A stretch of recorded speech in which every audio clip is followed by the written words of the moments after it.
Meus queridos, eu falei para vocês que eu voltava agora com a aula 38.2. Eu sou Arimateia, em nome da equipe de Geografia do professor Jorge, professor Rogério. Vocês já perceberam que o Rogério, ele ainda não apareceu muito porque ele está nos bastidores junto com o Jorge, tá? Aí nós temos aqui trabalho em equipe, portanto estamos fazendo tudo para levar até vocês os melhores. E claro, junto com essa equipe da mediação, está chegando o que temos de melhor para vocês, certo? Portanto, na aula 38.2, nós vamos fazer uma revisão da estrutura da população.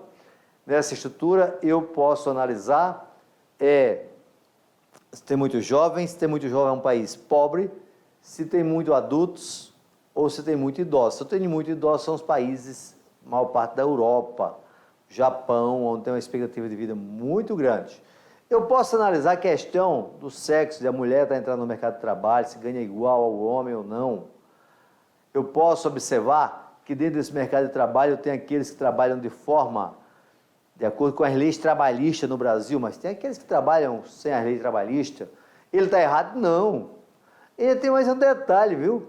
No setor terciário existe aquilo que é legal e o que é ilegal. De vez em quando você vê aqui no Brasil várias operações da Polícia Federal prendendo pessoas que estão envolvidas com trabalho ilícitos. São tráficos internacionais, como o tráfico de drogas, move milhões, mas é um setor terciário informal, subterrâneo, diz até lavagem de dinheiro, tá? Mas a população se divide em jovens, adultos e idosos. No Brasil é bem diferente isso aí, tá? Depois eu tenho que essa população, eu posso levar em consideração o setor primário, secundário e terciário. Eu posso levar em consideração a questão do gênero, quem é que ganha melhor? São os homens ou são as mulheres? Quem é que tem os países mais equilibrados do ponto de vista do setor formal? É a Nigéria, a Uganda e a Etiópia. Nenhum dos três, Arimateia. Muito bem. É o Iraque? Também não. É o Egito? Também não, Arimateia. E o que esses países aparecem aí? Esses países aparecem aonde tem um grande crescimento populacional. Esse crescimento populacional é relacionado com países ainda muito pobres, tá? A pirâmide etária é muito importante você observar as pirâmides etárias, porque ela diz, é um texto. Toda vez que você vê esse formato de pirâmide, olha aí, aqui é um formato de pirâmide. Ó, esta pirâmide, neste formato, é de país pobre, aonde a base dela demonstra que tem um grande crescimento populacional. Quando a pirâmide etária estiver nesse sentido aqui, ela demonstra que é um país rico, aonde diminuiu a taxa de fecundidade, porque criar filho é caro. Tá? Criar filho criar filho é caro. Certo? Portanto, esses filhos vão fazendo com que a base, isso aqui quando você analisa, geralmente é de 5 em 5 anos, tá? Tá assim, 0, 5, aí tem 6 a 10, aí 11, e aí sucessivamente, certo? Você vai observar nessa pirâmide etária uma análise que você vai observar se tem uma elevada taxa de fecundidade ou é baixa. Se a pirâmide é dessa maneira aqui, rapidão, se essa pirâmide etária, você já sabe que tem uma taxa de fecundidade alta. Se a pirâmide é essa daqui, nós vamos ter uma taxa de fecundidade baixa. Tudo isso analisando o quê? A população, tá? Portanto, aí, nesse tipo de pirâmide, para muitas vezes pelo Brasil. A pirâmide etária de um país idoso é totalmente diferente. E olha as mulheres como vivem bastante, bem mais do que os homens. Olha como é que está essa pirâmide,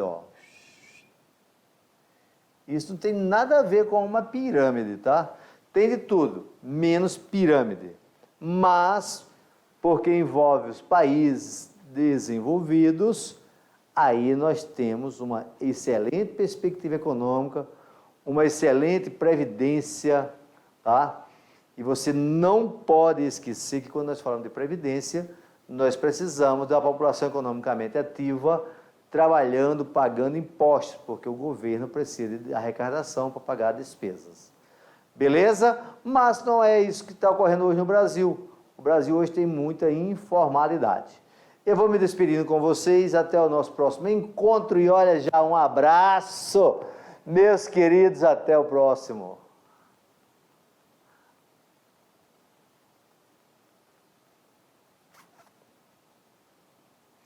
E aí, com certeza, esses exercícios tiveram discussões, não por causa do que nós estamos fazendo, mas por causa da sua região, do seu local, tá?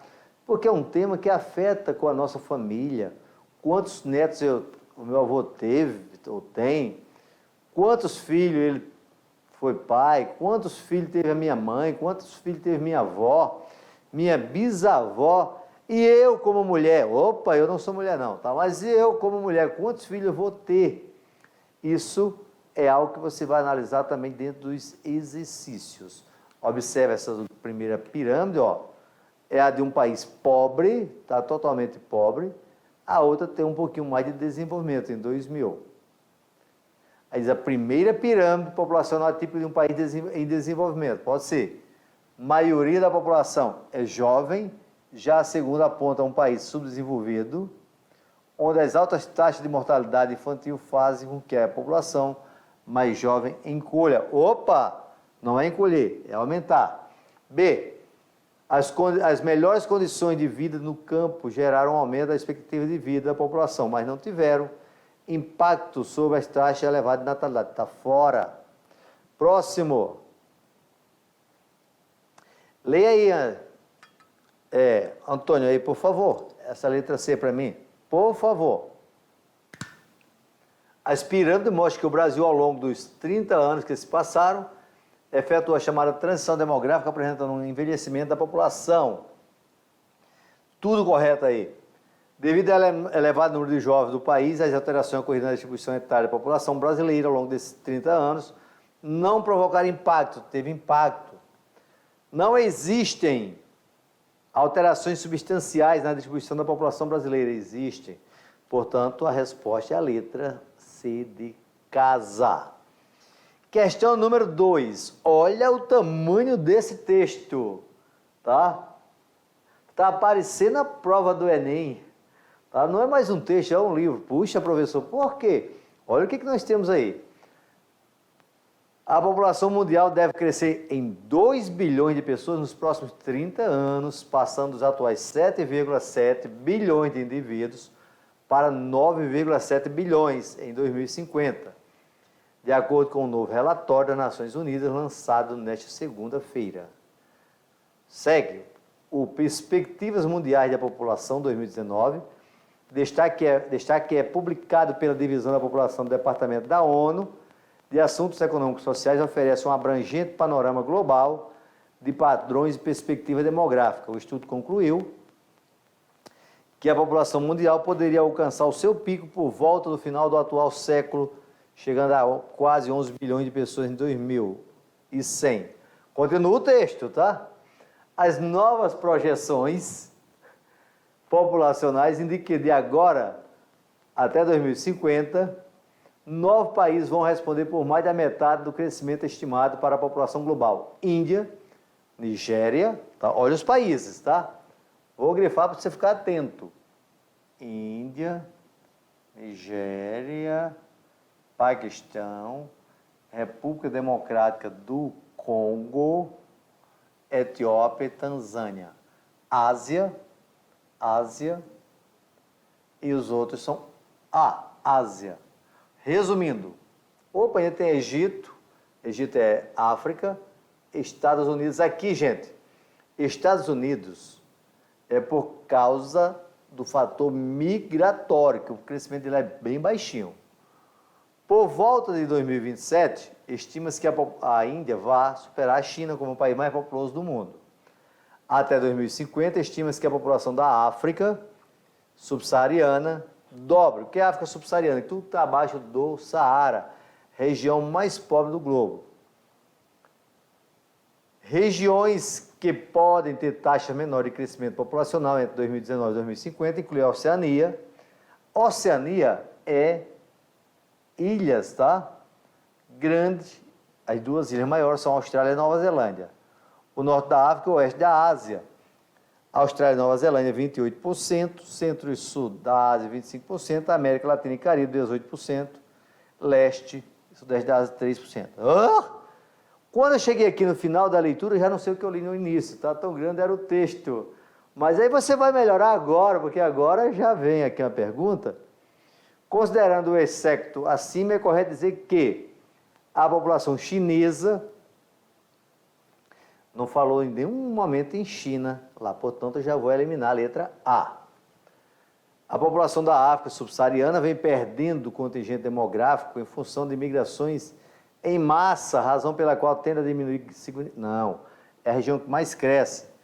Países asiáticos, africanos e os Estados Unidos responderam pela parcela maior do crescimento demográfico mundial.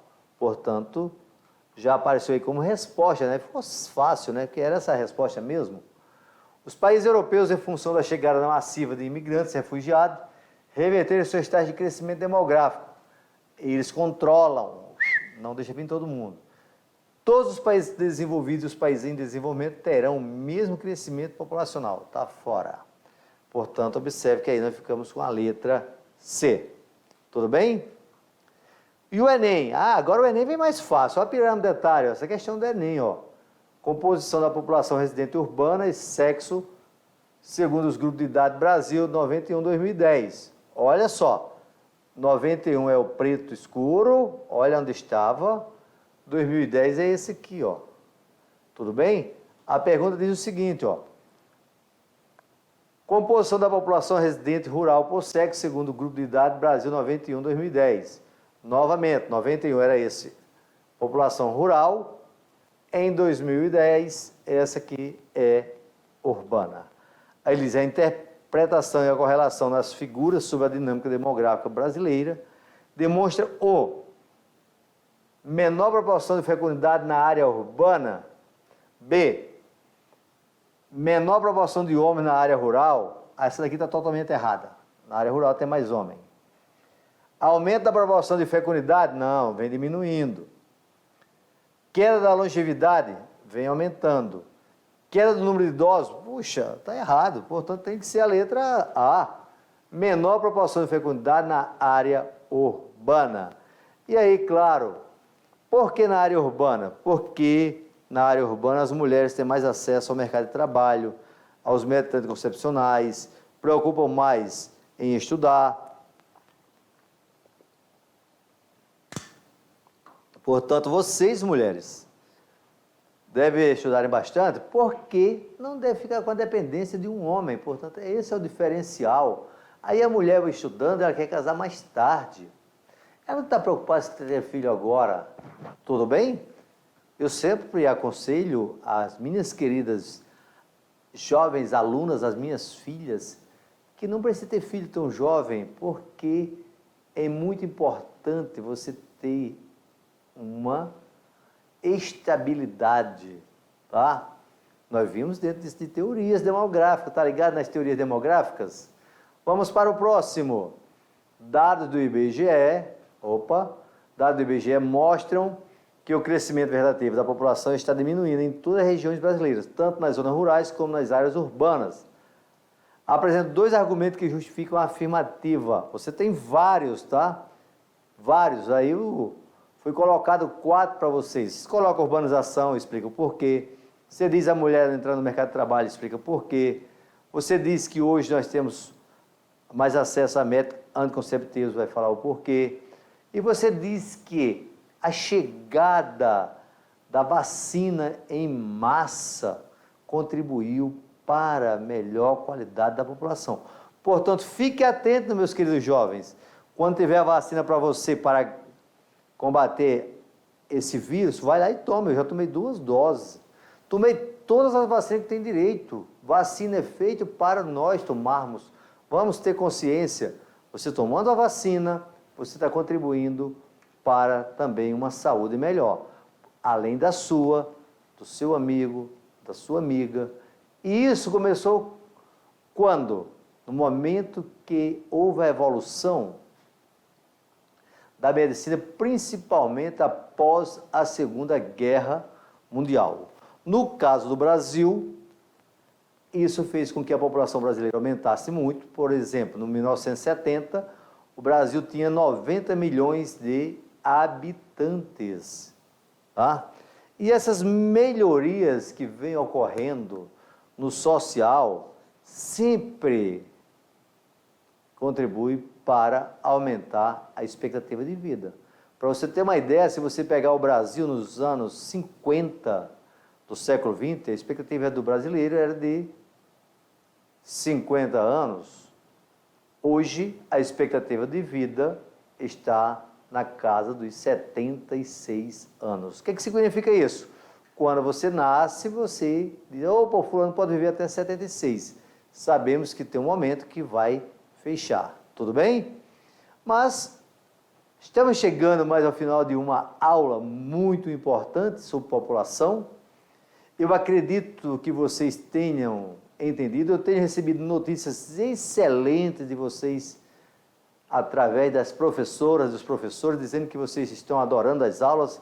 Eu agradeço de coração, tá? Portanto, eu sou a Arimateia, agradeço em nome da equipe do Jorge, do Rogério. E vocês já viram que o Rogério é um gatinho, né? Bem novinho aí na área da geografia. Portanto, toda essa turma está fazendo sempre o melhor para vocês. Portanto, muito obrigado ao meu arquiteto do universo. Até o próximo encontro. Foi um prazer. Obrigado. Um abraço. Tchau, tchau.